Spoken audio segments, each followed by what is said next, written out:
Tengan buenos días. Buenos días, doctor. Buenos días.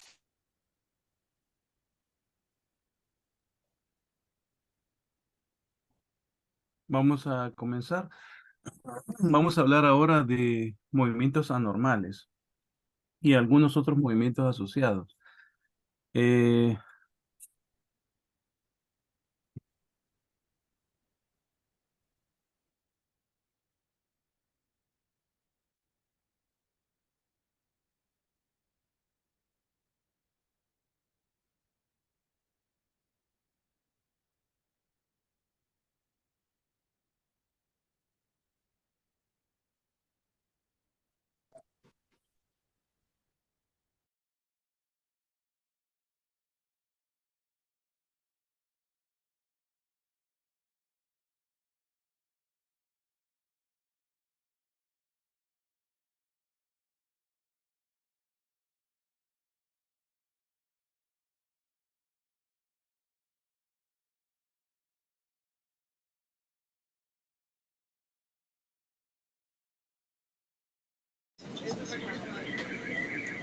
O va a hacernos mierda los datos.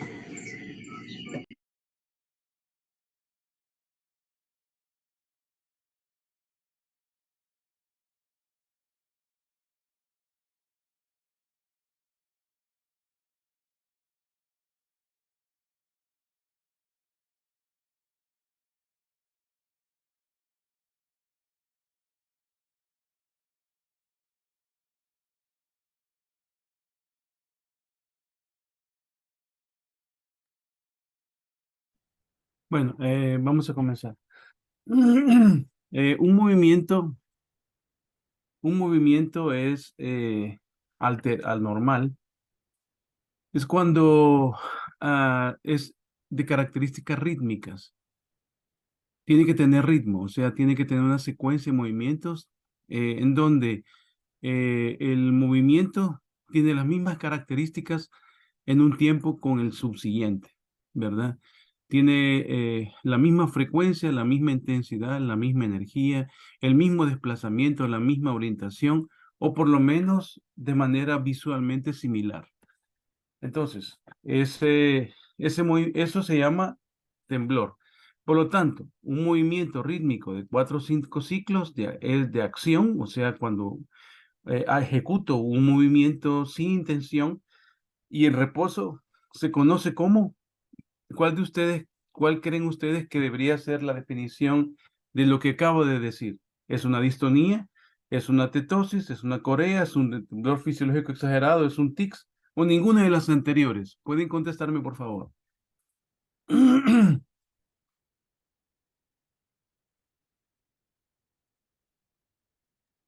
Son Eh, tics. tics. El tics es un movimiento que no tiene ritmo, ¿verdad? Es aleatorio. No se parece a una secuencia con el siguiente. No se espera que en el siguiente minuto de un movimiento se produzca el siguiente en la misma cantidad. Por lo tanto, ese movimiento no se puede catalogar como tic, sino que como un movimiento aleatorio.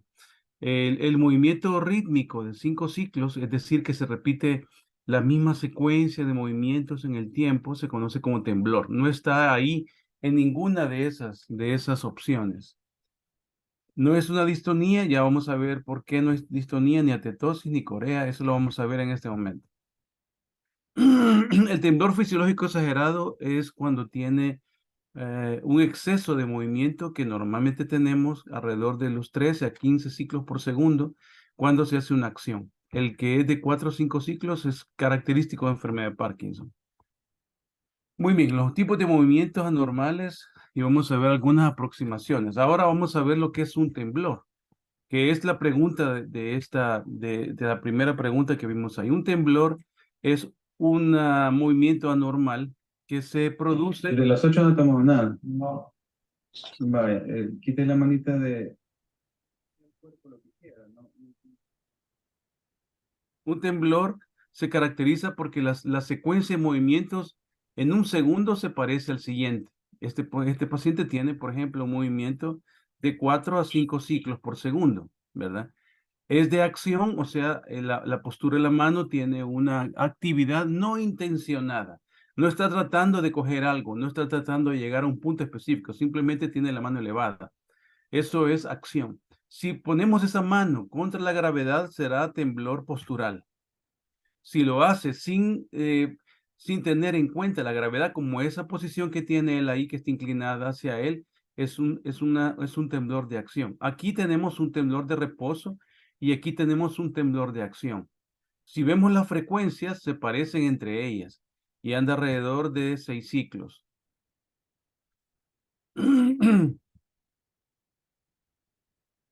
Ahora vamos a ver un temblor de reposo, que lo vimos en el pie. Este es un temblor de reposo que no se aprecia porque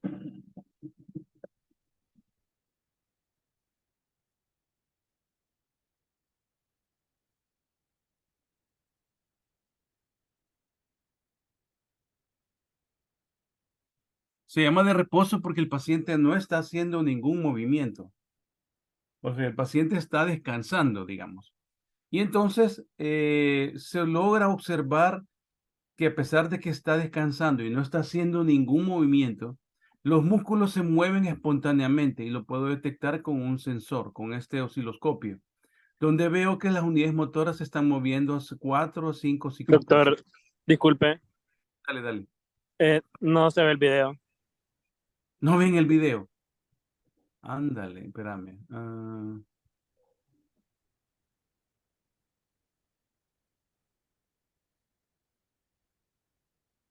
Quiero ver qué puedo hacer.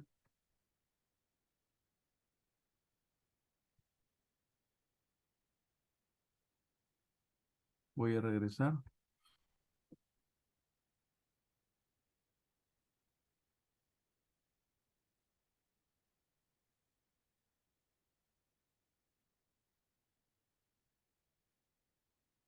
Desde las 8 no tomamos nada. No. ¿Ven esto? ¿Logran ver este video? No, No. ¿verdad? No. No, doctor.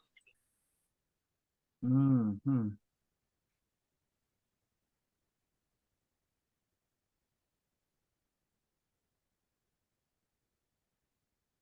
Es de la configuración, entonces de acá.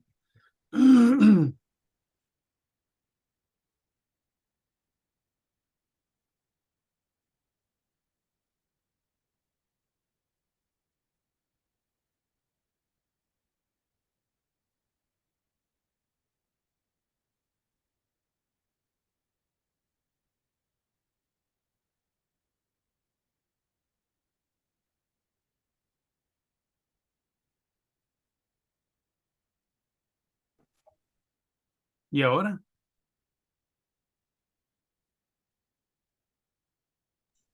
No, no se ve. No se ve. No.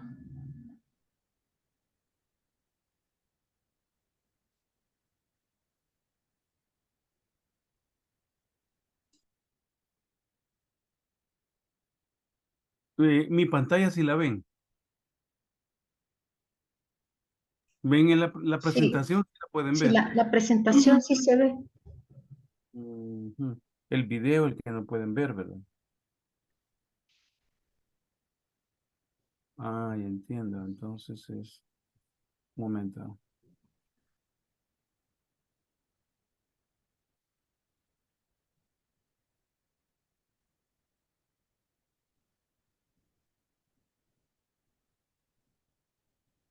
¿Y ahora?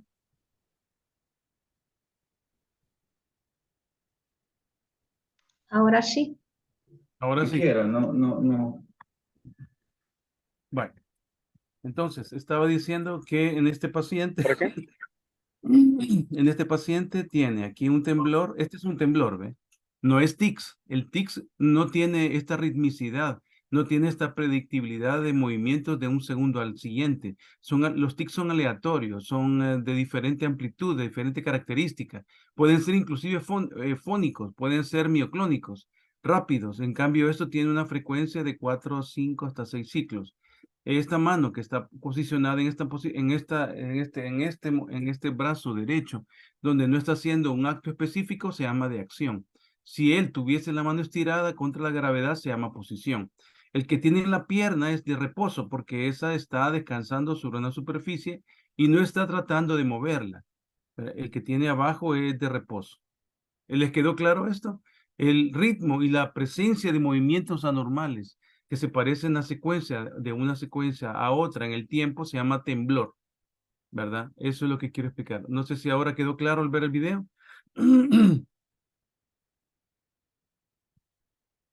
En cambio, el de reposo es este. ¿Pueden ver, logran ver este video? Sí. Sí. Bueno, aquí tenemos un osciloscopio donde tengo registrado un músculo que es el extensor carpirradial. Carpirradial. El paciente no hace nada, está en reposo, pero los músculos se contraen sin que sin que él lo active y tienen una secuencia aproximadamente de 5 ciclos por segundo. Las unidades motoras se están moviendo rítmicamente, ¿verdad? Ahí está. Tac, tac, tac, tac, tac, tac, tac, tac, tac. Y él no se ve, ¿verdad? Este es un temblor de reposo que se observa y logra verse un poquito ahí en el dedo índice, en el dedo pulgar, ¿verdad? Pero se ve mejor en el osciloscopio. Este es un temblor de acción que es el que tenía él en la mano, ¿verdad? ¿Logran ver este video? Los dos al mismo tiempo, sí. Los dos al mismo tiempo.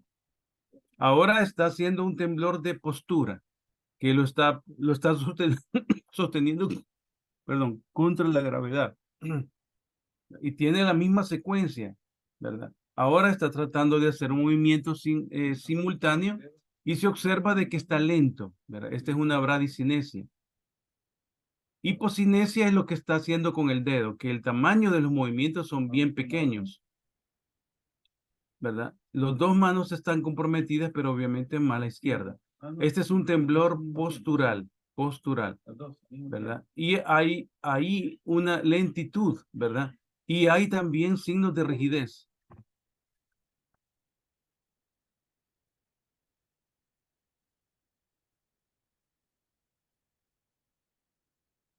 Ahora ponga los dedos así, primero una mano. ¿Verdad? Ese es hipocinesia, que es el tamaño pequeño, y bradicinesia es una lentitud en la cantidad de movimientos voluntarios que el paciente hace. ¿Verdad? Es bien lento para hacer ese bradicinesia, de bradicardia, número, y lo otro es de hipo, de tamaño. Vamos a ver otro, que este es un temblor característico de otro tipo de temblor, más lento.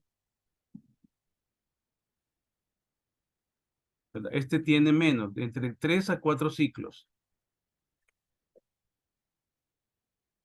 Este es de intención, porque aparece cuando el dedo se acerca a un objetivo, ¿verdad? Este es un temblor de intención. Y conforme se va acercando al objetivo, tiembla más. ¿Verdad? Ese es un temblor de intención.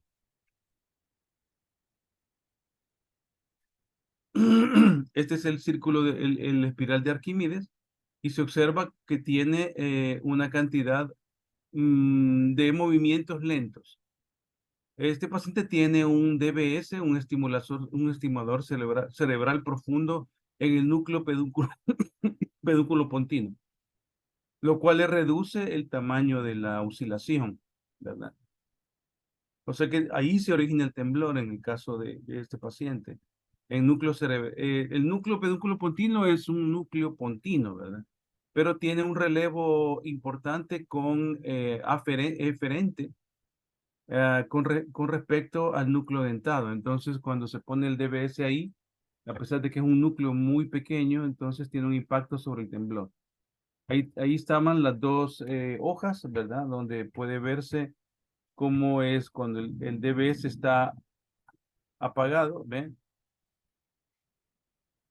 Aquí está apagado y el movimiento es más errático, tiene muchos errores y cuando está encendido, pues logra hacer un poquito mejor el espiral, quedando un pequeño temblor de intención, más o menos de unos 6 ciclos, que no se pudo quitar.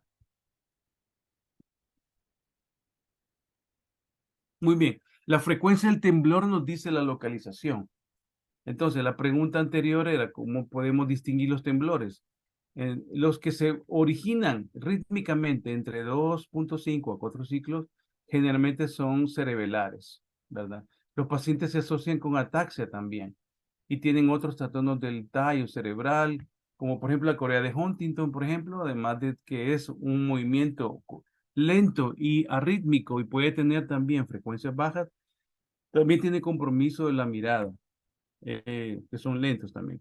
La enfermedad de Parkinson típica se caracteriza porque tiene entre 4 o 5 ciclos por segundo, entre el de reposo, temblor rubral también por fallo en el núcleo rojo, que no es Parkinson, o sea, no tiene rigidez, no tiene alteración de los reflejos posturales, no tiene, tampoco tiene temblor de reposo, ¿verdad? Sino que solamente el temblor puede originarse a esta frecuencia. Entre 5 a 6 ciclos es el temblor esencial. El temblor esencial es un temblor muy parecido, solo que no evoluciona enfermedad de Parkinson con rigidez, alteración de los reflejos posturales, ni tampoco alteración de Brady ni hipocinesia. El temblor fisiológico exagerado es más de 12, ¿verdad? De 7 a 12 para arriba, ¿verdad? Ese es el temblor fisiológico exagerado que lo tenemos cuando tomamos mucho café o las personas que toman bebidas energizantes o están nerviosas o tienen hipertiroidismo, toman medicamentos que inducen, que inducen temblor, por ejemplo, como alfa-agonistas o que toman medicamentos para, que tienen fenilefrina, que tienen algunos medicamentos simpático-miméticos. Asterixis. Asterixis es distinto, este es un movimiento, ¿verdad? Donde hay pérdida del tono cuando el paciente hace un movimiento contra la gravedad y lo vemos en encefalopatías metabólicas. Esta es una deficiencia de movimiento, ¿verdad? Se ve un temblor, pero o sea, no es rítmico, sino que lo que pasa es que el tono del extensor carpi radialis se debilita y entonces hace que se caiga la mano, ¿verdad? Entonces, ese es asterixis, ¿verdad? Este es un paciente con insuficiencia renal crónica. Se parece, o sea, tiene ritmicidad porque una secuencia de movimientos se parece a la siguiente y la amplitud del movimiento se parece una a otra, pero realmente es una deficiencia de falta de tono, ¿verdad? De un grupo muscular. Casi siempre se ven enfermedades, eh, metabólicas. Las mioclonías son, un temblor tiene una duración característica entre 50 a 200 milésimas de segundo, pero las mioclonías son bien rápidas, ¿verdad? Pueden ser grupos de fibras musculares que se contraen bruscamente entre 50 a 100 milisegundos. Por ejemplo, este chico que tiene una mioclonías espinales, son dorsales. ¿Logran ver este video? Sí.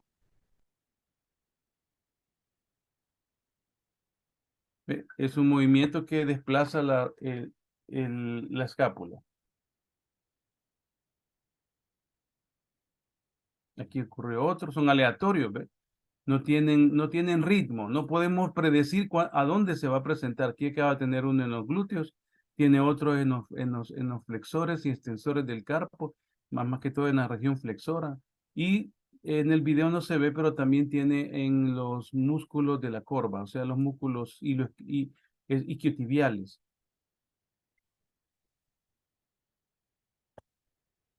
Son contracciones rápidas, ¿verdad? Que tienen en diferentes segmentos. Otra forma de verlo también es cuando hace algún acto de acción y se puede ver que tienen el tronco. Aquí tiene estos que están proximales, mueven la articulación. Son desplazamientos de grupos musculares. Si no desplazan la articulación, se llaman contracción muscular, pero si desplazan la articulación, se llaman clonias. Si no desplazan la articulación, entonces se llaman fasciculaciones. Pero si el grupo muscular es muy fuerte y desplaza la articulación y la mueve, entonces se llaman clonias o mioclonías. ¿Logran entender qué es una fasciculación de una mioclonía? La fasciculación no desplaza la articulación, en cambio, Las clonias o mioclonias sí desplazan la articulación. Tienen un volumen de contracción rápido. Ve, aquí tienen el tronco también, ¿verdad? Que hace este movimiento, esta oscilación, proviene de contracciones rápidas del tronco y se llaman clonias y no temblor, porque no son rítmicas. Son varios grupos musculares que comprometen la articulación. En cambio, una distonía no necesariamente involucra temblor. Algunas veces sí, algunas veces no. Pero aquí lo que interesa es una potente contracción muscular que tiene características de ser sostenida en el tiempo, ¿verdad? Por eso no es un temblor. Pueden ser focales, por ejemplo, como el calambre del escribiente o la distonía focal.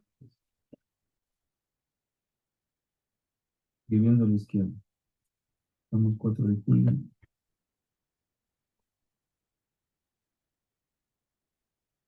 Ahí está escribiendo a la izquierda. Esta es una muestra de mi escritura.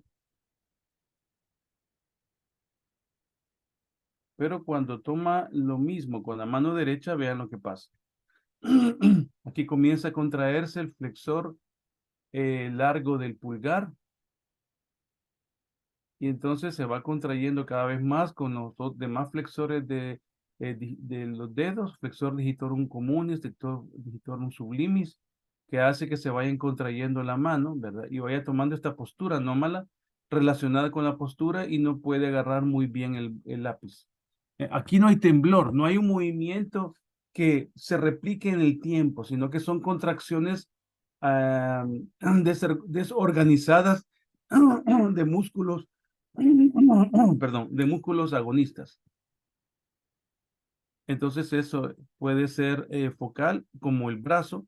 También puede ser segmentario, es decir, que agarra varias porciones del cuerpo, como por ejemplo aquí que agarra una porción del flexor, este es del plenio capitis, que es el que produce el desplazamiento de la cabeza, moviéndola para la izquierda, y del trapecio, que eleva el hombro. Y también está el esternocleidomastoideo involucrado también, ¿verdad? Este no es un temblor, este es una distonía segmentaria, cervical, cérvico-braquial. Este paciente es idiopática. Usualmente estos pacientes tienen un gen anormal, que es el gen del DTY, que es una mutación, y esos pacientes únicamente se controlan con toxina botulínica. No hay un temblor aquí, pero aquí hay un movimiento anormal, que es esa postura de contracción sostenida, la cual le vamos a decir distonía. Cuando uno ve esta postura, decimos postura distónicas. Es de varios segmentos, inclusive el hombro y la cabeza. Por eso es segmentaria. Tenemos otro que son las coreas. Las coreas es como un baile, como un movimiento de danza. ¿Ve? Como que estuviera bailando, ¿verdad? Esto que tienen los dedos se llama tetosis. Pero el brazo tiene un movimiento que no es rítmico. No se puede predecir una secuencia con la siguiente. Estos son pacientes que tienen infección por estreptococo. Son bien raras, yo solamente he visto un caso nada más, ¿verdad? Y el movimiento pequeño que tienen los dedos es atetósico, pero no, perdón, todo este movimiento es coreico, porque parece un movimiento como que fuera parte de una danza. Cuando está muy contraído, el movimiento de los dedos se conoce como atetosis. Algunas veces nosotros le decimos coreoatetosis, porque el movimiento del brazo, por ejemplo, que es anómalo, se ve claramente anómalo, ¿verdad? El brazo izquierdo tiene un movimiento es un movimiento que tiene que ver con la acción y no tiene secuencia. Entonces es arrítmico, grande, de amplitud, ¿verdad? Tiene varios centímetros de desplazamientos y entonces uno lo puede ver.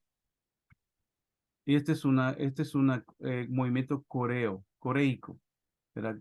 Como que fuera un movimiento oscilatorio, ondulatorio, ¿verdad? Con ciertas características de giro. Algunas disinesias también, esto le llamamos disinesia, que son alteraciones del movimiento, del movimiento cinético en una posición cinética. Es decir, una postura donde no planeo hacer un movimiento con intención. Y tienen características de coreas también. Esta es una discinesia por levodopa. Lo vemos frecuentemente en pacientes con Parkinson.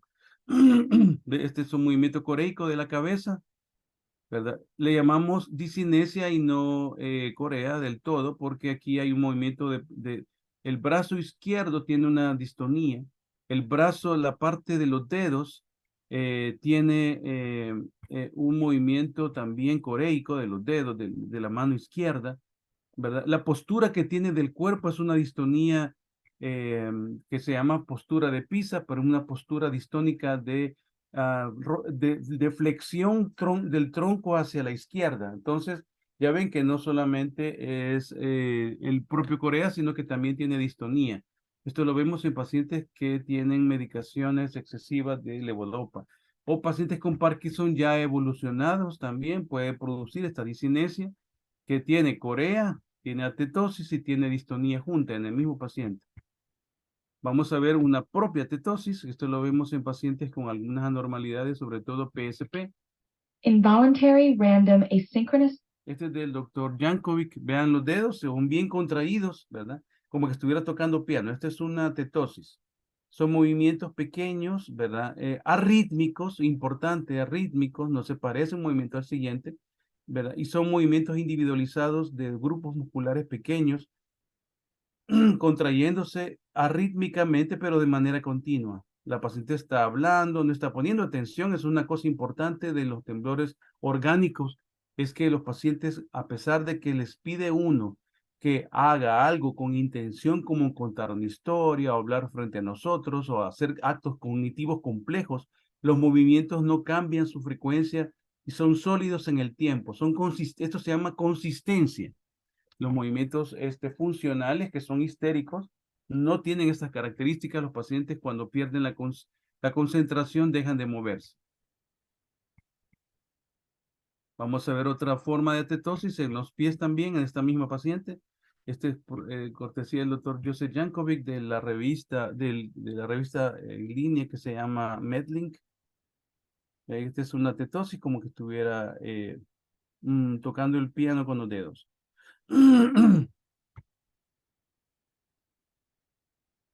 Muy bien, vamos ahora a ver los tics que decía el colega, ¿verdad?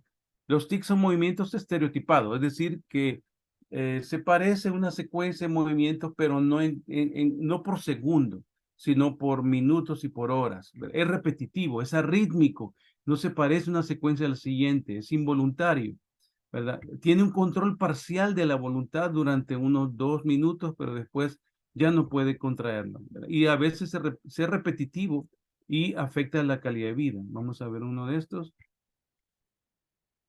En inglés. Este es un tic fónico. Es un tic coreico. Este es un tic.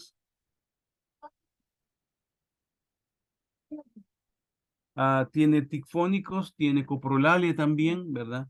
La paciente está embarazada, ¿verdad? Y por eso presentó este movimiento de tics asociados a embarazo. ¿Ven? Los tics no tienen una característica de ritmicidad. Se caracteriza por estos sacudidas musculares generalizadas del tronco, ¿verdad? Que se asocia con esta forma de hablar brusca y explosiva que es parte del tics también. Estos son tics, no es rítmico, no es de 4 o 5 ciclos. Esto tiene diferente morfología, pero es bien estereotipado. Se parece que está haciendo esto siempre. Pero es una conducta repetitiva. Es de otra forma.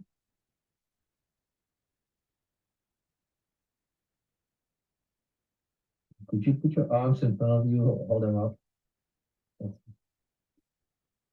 Just put your fingers apart. Ese es un tic fónico. ¿Lo pueden ver? Bueno, Could you put your vean ese movimiento. Es un tic que es del hombro, ¿verdad? Que le decimos también distónico y tiene clonos ahí, ¿verdad? Los movimientos tienen más de 500 milisegundos.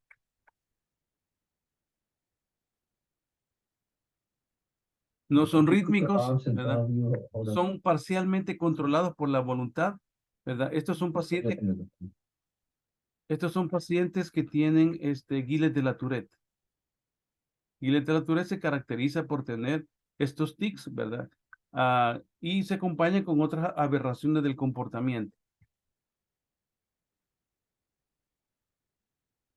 Vamos a ver otro tipo de movimientos anormales en Gilles de la Tourette.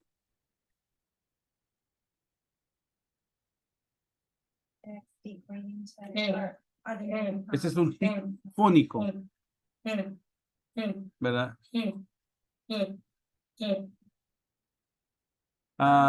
Son resoplidos. Los pacientes con estos tics tienen estas características. Ese es un ruido que hace de expiración forzando la expulsión de aire por la nariz, fónico, ¿verdad? Son involuntarios. Los pacientes son movimientos de respiración. Entonces, con esto tenemos más la historia clínica, antecedentes familiares, fármacos tóxicos. Entonces se va haciendo la elaboración diagnóstica, la exploración clínica, el video, si pueden tomar a algunos pacientes que se lo permitan, es muy importante, ¿verdad? ¿Qué actitud tienen los pacientes durante el examen clínico? Una cosa importante es examinar los pacientes y tratar de mover las articulaciones para ver si tiene rigidez. Vamos a ver que algunos pacientes tienen una rigidez que permite la movilidad, ¿verdad? Y cuando uno hace el movimiento pasivo de la articulación, uno va a observar un exceso de resistencia al movimiento independientemente del ángulo que uno tenga en el brazo. Eso se llama rigidez. Pero cuando yo tengo una dificultad de mover una articulación contra resistencia y se observa resistencia al movimiento, pero cuando el ángulo está grande, es decir, cuando se alcanza totalmente la extensión de un brazo o la flexión de un brazo y se alcanza el ángulo máximo y ya no se observa la misma resistencia, eso se llama espasticidad. La rigidez y la espasticidad son cosas muy parecidas, pero son fisiopatológicamente muy distintas. Y es pregunta de examen. La espasticidad es un trastorno córtico-espinal y la rigidez es un trastorno extrapiramidal de los ganglios basales. Entonces, vemos la expresión facial. Una cosa muy importante es la marcha, la posición del tronco, si arrastra los pies, pasos cortos, ausencia de balanceo de los brazos. Yo siempre los pongo a caminar. Si los temblores son voluntarios, involuntarios, ver dónde se localizan, qué amplitud tienen, qué frecuencia tienen, si son de reposo, si son de acción, si son de intención, si son posturales, si son cinéticos, si son isométricos, o si isométrico es cuando uno le pide que sostenga algo como un vaso con agua, ¿verdad? Entonces, todo eso es importante. Entonces, en los pacientes con temblor, cuando uno tiene un paciente con temblor, voy a quitar estos flotantes, hay que ver si de reposo, si es postural o si es de intención, ¿verdad? Vemos si tiene alguna medicación para ver si no es esto producto de medicación. Si no hay medicación y es de reposo, usualmente uno piensa en Parkinson. Si es un temblor de acción o de intención, especialmente los de intención, ¿verdad? Entonces, si no hay medicación y no hay otros signos de enfermedad como rigidez, inestabilidad postural, entonces podemos llegar a la conclusión de que es un temblor esencial, ¿verdad? Si es un paciente de intención, ¿verdad? Que empeora con movimientos dirigidos, también el temblor esencial empeora con movimientos dirigidos, entonces a veces puede ser otro como por ejemplo el cerebelo. Pero temblor esencial puede tener también componentes de temblores de intención. Las pruebas serológicas y de imágenes son muy importantes, ¿verdad? Algunos pacientes con enfermedad de Wilson, cuando uno tiene una imagen que afecta a los ganglios basales, sobre todo el núcleo caudado o también el globo pálido interno, uno puede pensar en enfermedad de Wilson. Entonces uno tiene que medir el cobre en orina porque es bien importante, cefaloplasmina también es importante. Y si uno está pensando en que esto puede ser parte de un componente más desmielinizante que parece una resonancia magnética con contraste, entonces uno va a medir las bandas oligoclonales y una inmunoelectroforesis de las proteínas de líquido para ver si tiene picos de IgG. Y algunos pacientes van a necesitar estudios electromiográficos de temblor porque tiene algunas características. Bien, entonces los ganglios basales, un recordatorio, la sustancia negra se encuentra aquí en esta posición. Eso es importante porque es un target, es un objetivo de algunos procedimientos como estimulación cerebral profunda, ¿verdad? El núcleo subtalámico está un poco arriba, es un importante núcleo parte de las estructuras de los ganglios basales que produce también movimientos balísticos, como por ejemplo el movimiento rápido de extensión o movimiento de rotación en forma rápida, se llaman movimientos balísticos, ¿verdad? Hemicoreicos también produce lesiones del núcleo subtalámico. La sustancia negra es el target y es el sitio donde comienza la enfermedad de Parkinson, especialmente cuando se pierde la dopamina. Y el núcleo estriado el cuerpo estriado es un grupo muy importante. Aquí tenemos el núcleo caudado, ¿verdad? El núcleo lenticular, el núcleo caudado y el putamen globo pálido que tienen el externo y el interno. El GPI, el globo pálido interno, es un importante objetivo en pacientes que tienen distonías. Entonces, mientras más abajo es la lesión, el temblor tiende a ser más lento y mientras más arriba tiende a ser más arrítmico. El que está más interno de las lesiones son más rítmicos y los que están más rostrales, arriba es rostral, abajo es caudal, estos temblores tienen que ser más arrítmicos. Lo mismo que hemos visto, el núcleo lenticular, el cuerpo del núcleo caudado y termina en el cuerpo amigdalino y en medialmente tenemos los núcleos del tálamo, ¿verdad? El pulvinar del tálamo y los cuerpos geniculados, medial y lateral. Aquí tenemos en los cuerpos, en el núcleo talámico, un núcleo muy importante que es el núcleo ventromedial, que es un objetivo en los temblores esenciales también. Este es el núcleo del tálamo. Actualmente el BI, que es el núcleo ventromedial, es el objetivo terapéutico en pacientes que tienen temblor esencial. Este es el objetivo donde uno, al llegar a este punto, después de un buen análisis clínico, puede tener un objetivo de poner un estimulador cerebral profundo ahí. Más de lo mismo, ¿verdad? Sobre todo énfasis en el BI, que es el BIN, el núcleo ventromedial intermedio. Como les digo, estos ganglios son susceptibles a la colocación de estimuladores cerebrales profundos.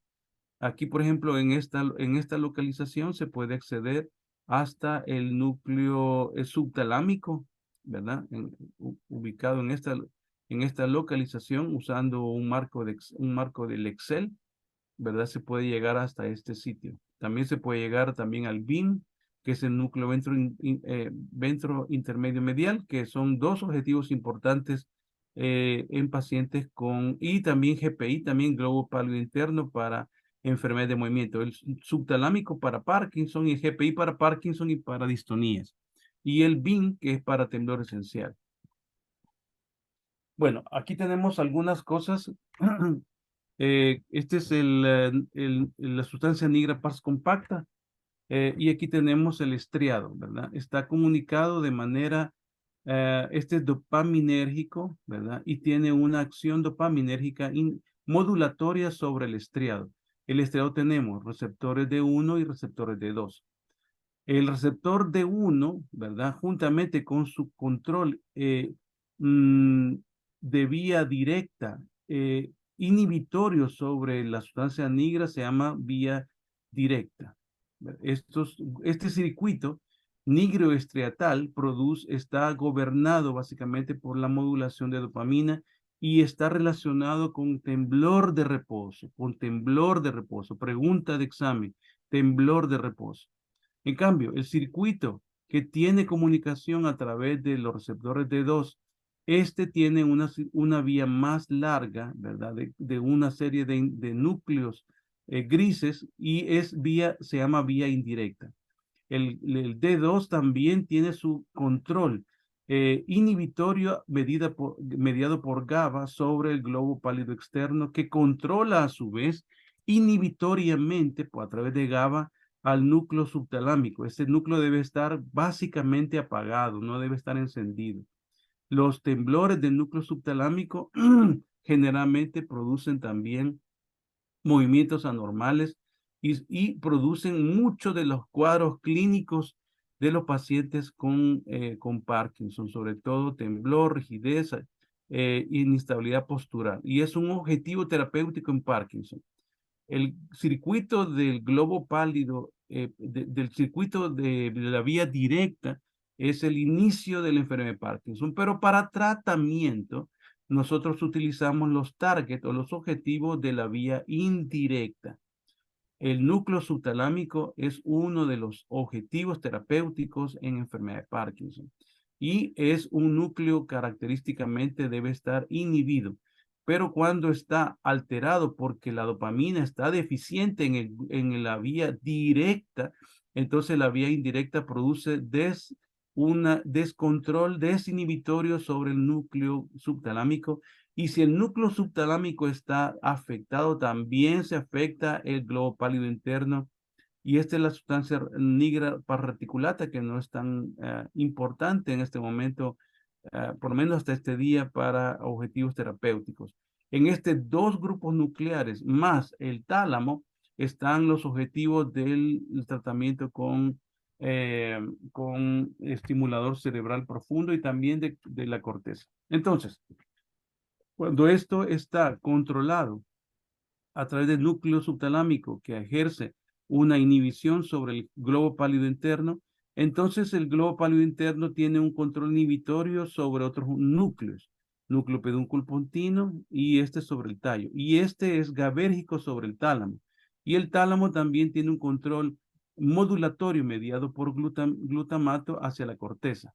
Entonces, la rigidez proviene de una alteración de los circuitos de los ganglios basales, dopaminérgicos especialmente, dopaminérgicos. En cambio, la espasticidad es un problema de la modulación de la corteza mediada por glutamato sobre el tallo cerebral que produce desactivación y produce también independencia de movimientos y esto queda sin control modulatorio del tálamo. Entonces, la espasticidad es un trastorno córtico-motoneuronal, es decir, es córtico-espinal. Córtico-espinal es una alteración glutamaérgica de modulación glutamaérgica sobre el tallo. Esto va a producir espasticidad, que es ese fenómeno donde se observa el fenómeno de muelle, que es que mientras más pequeño es el ángulo, cuesta más abrir el brazo, pero cuando ya se extiende el brazo y se repite, entonces se pierde la resistencia al movimiento. Eso se conoce como espasticidad y es un signo córtico-espinal, no es un signo extrapiramidal.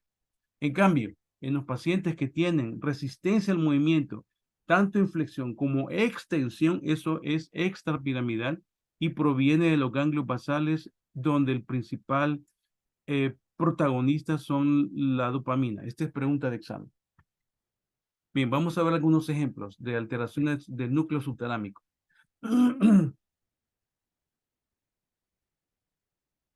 Este es un paciente. This elderly woman developed right hemibolism following a left subthalamic nucleus infarction.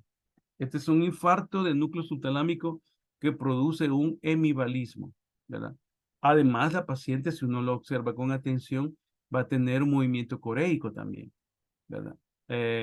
Pero el movimiento que tiene, más que todo en el tercio, en la mitad inferior del brazo derecho, tiene un componente muy rápido que ha hecho que el hospital ponga una almohada para que no se golpee. Puede ser tan grande y amplio que se puede golpear.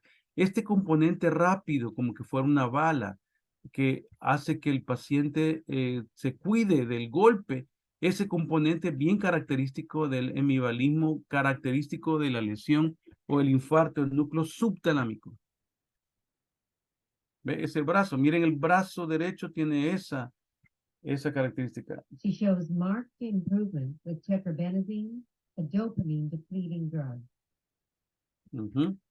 Entonces, se le da este medicamento que es la tetrabenazina, que su característica es depletar la dopamina de los ganglios basales. Entonces, esta paciente tiene un exceso de actividad proveniente del núcleo subtalámico que produce desregulación proveniente de la dopamina de la sustancia negra, que se desplaza toda la corteza y produce ese movimiento balístico en el hemisferio motor del lado izquierdo. Entonces, la tetrabenazina es como un medicamento que depleta la dopamina y hacemos que el paciente se transforme en un paciente normal, es como volviéndolo hacia el lado de Parkinson. Entonces, el exceso de movimientos produce la disinesia, las coreas, los balismos, el exceso de movimiento. Y la reducción del movimiento produce la enfermedad de Parkinson, que es bradicinesia, hipoquinesia, lentitud, rigidez, pasos cortos, tendencia a caerse y temblor de reposo. Ese es el efecto de tetrabenazina. Tetrabenazina no tenemos aquí en el país. Los pacientes tienen que conseguirlo en Inglaterra porque casi solo ahí hay. Otro ejemplo de afección del núcleo subtalámico. This woman presented with a 2-month history of left hemiballism following an acute infarction in the right subthalamic nucleus. Es contralateral a la lesión. La lesión del núcleo subtalámico izquierdo produce ese movimiento grande, rápido, ¿verdad? Amplio, que hace que los pacientes se golpeen. Y tiene balismo, es bala, ¿verdad? O sea, tiene ese movimiento This woman rápido, presented with a 2-month history of left tiene esa característica de amplitud, ¿verdad? Claro, ahí hay ritmo también, ¿verdad? Ahí hay un ritmo, pero solo son transitorios, ¿verdad? Son movimientos de acción o de intención. Le pedimos que haga un movimiento postural, o sea, que levante el brazo contra gravedad y entonces produce movimiento, pero no es de características rítmicas sostenibles en el tiempo.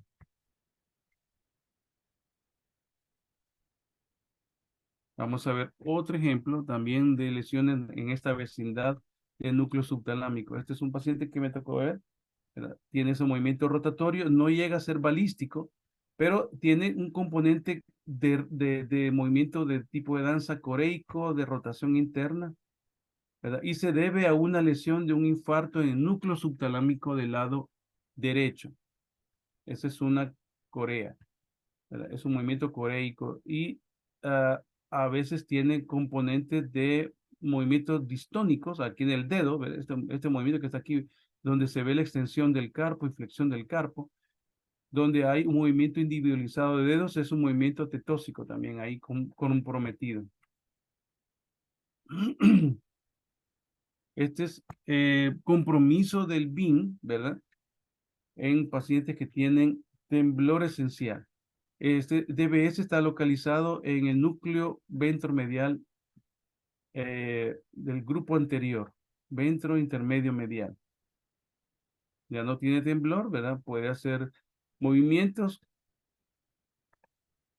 Este es un Envision. Nosotros tenemos un Envision también en nuestra clínica. Ahora van a apagar el DBS y inmediatamente que se para, aparece el temblor de acción aquí en el brazo izquierdo.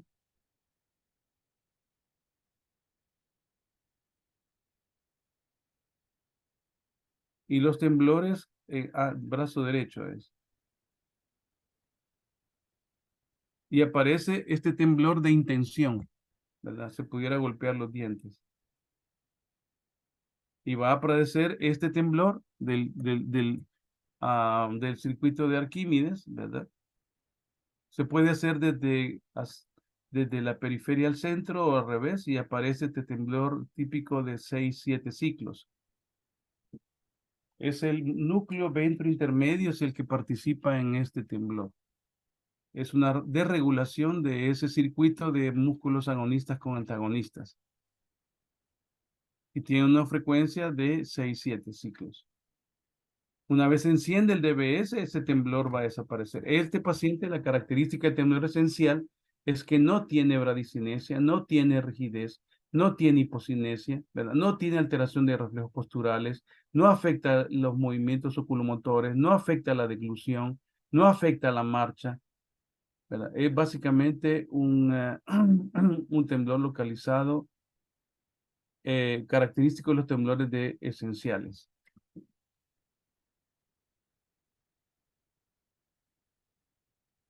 Ahora vamos a los enfermedades de movimiento donde ya no, de circuito de vía indirecta, más allá del núcleo subtalámico, que son los que están vinculados al globo pálido interno.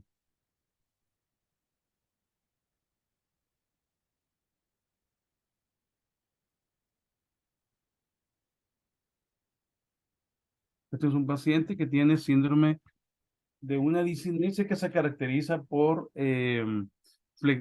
flexión, cierre ocular y un movimiento distónico de la cabeza, cuello y laringe.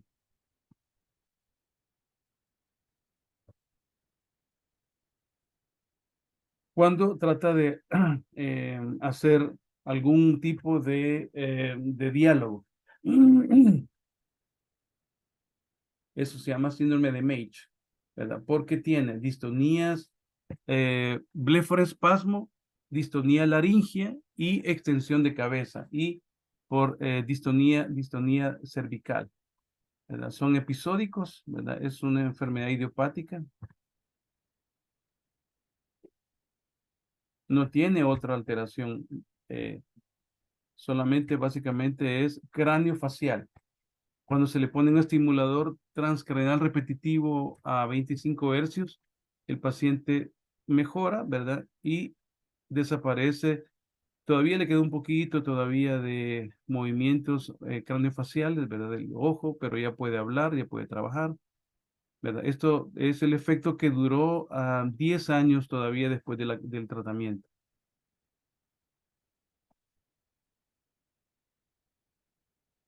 Bien, esta es una alteración debido a a la desinhibición del GPI.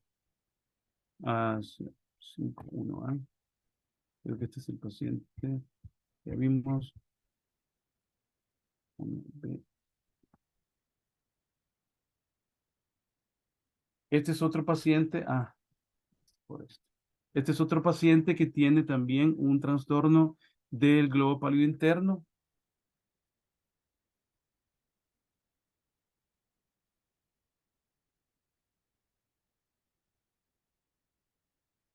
¿Verdad? Que produce estos movimientos excesivos que cursan con distonías. Esta es una distonía generalizada de TY, ¿verdad? Tiene blefaroespasmo ahí, tiene trismus, tiene una distonía cervical del esplenio, tiene una elevación del hombro, como la paciente que vimos con la distonía cervical, ¿verdad? Tiene también síndrome de Pisa por una distonía del tronco, ¿verdad? Y cuando se pone el estimulador en el GPI, en el globo pálido interno, básicamente la distonía desaparece. Yo tengo una paciente también aquí en El Salvador donde le pusimos un GPI al globo pálido interno que no puedo mostrar porque ella me pidió no mostrar sus datos, pero es exactamente igual a este caso. La tenemos actualmente ya 15 años de haberla colocado. Estos pacientes tienen un control remoto que les permite optimizar la energía eléctrica sobre este grupo muscular. Entonces, estos núcleos que están en la vía, la vía indirecta de los ganglios basales, nigroestriatales de la vía indirecta, distales o distantes al núcleo subtalámico, sobre todo GPI, cursan con distonías, cursan con este tipo de anormalidades donde hay exceso de movimiento.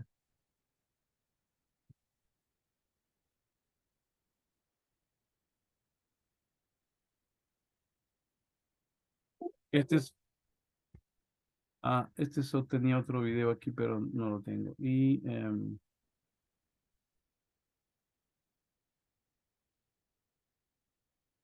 Este es el paciente que tuvimos. Estire las manos y los dos al mismo tiempo, así mismo. Los dos al mismo tiempo.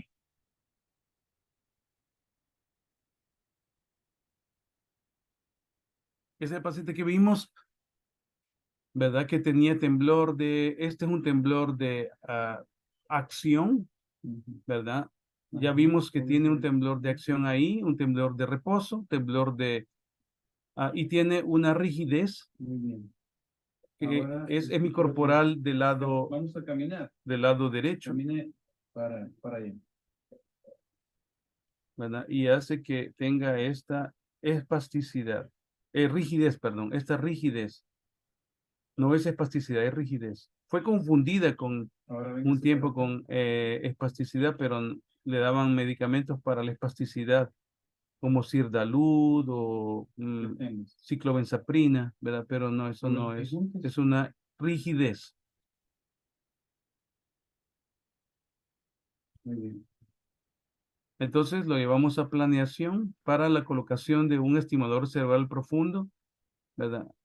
En sala de operaciones aquí en El Salvador. Se le hizo la planeación. Esto es con cuando trabajamos con el doctor Lobo Iglesias, que es para mí el mejor cirujano que hay de funcional actualmente. Ahí está el globo pálido. En ese tiempo utilizábamos esto.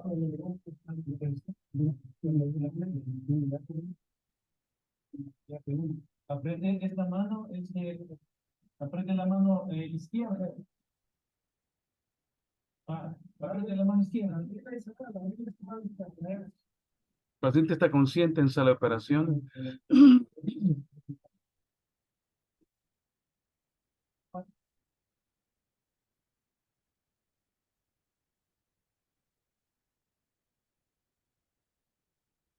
Aquí está en la colocación de los objetivos. Buenos días. ¿Cómo te sientes? Hoy es tu primer día de cirugía, ¿cómo te sentiste? Excelente. Excelente. Levantar la mano derecha. ¿Qué pasó con el temblor? Todavía tiene un poquito de rigidez ahí en la mano residual. Gracias.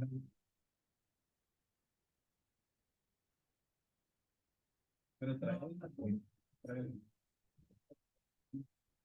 Ya se le quitó la rigidez solo con la colocación del DBS en el núcleo subtalámico. Doctor, disculpe, fíjese que tenemos una clase a las 8 ahorita. Ah, bueno, terminamos acá los entonces. dos al mismo tiempo, así mismo. Muy bien, gracias. Bueno, nos veremos. Aquí habían unas preguntas, ¿verdad? Que es importante. Las sinucleopatías es la típica de la enfermedad de Parkinson, como lo que acabamos de ver. Las tautopatías es enfermedad de Alzheimer y enfermedad supranuclear progresiva, parálisis supranuclear progresiva, que cursa con demencia. Esta es una pregunta de examen y su característica es la limitación de los movimientos oculares. Estos pacientes tienen parkinsonismo, pero con demencia. Esto es una tautopatía. Y los pacientes con poliglutamatopatías, producen coreas. La corea de Huntington, por ejemplo, es una de ellas, que se caracteriza por movimiento ocular, lentos, arrítmicos y por corea también. Entonces, las sinucleopatías, Parkinson, tautopatías son Alzheimer, demencia de Pick, córtico basal, PSP, ¿verdad? Y las glutamatopatías, Huntington, atrofia espinocerebral y las prionopatías son Creutzfeldt-Jakob. Bueno, hasta pronto, amigos. Doctor, nos va a mandar las clases, ¿verdad? ¿Cómo dice? Nos va a dar las Sí, clases claro, por claro. correo, ¿verdad? Creo que le estoy enviando a usted el PDF del anterior y este también. Sí, al correo me lo envió. No, se la envié creo que al WhatsApp. Al WhatsApp. Ahí se le voy a enviar a su correo, doctora. Sí, sí, porque no me llegó en el WhatsApp. Por favor. Bueno, yo se lo envío, sí. Entonces quedamos para mañana siempre de 7 a 8, Sí, ¿cómo no? ¿verdad? Ahorita son las 8. Muchas gracias. Hasta luego. Hasta luego.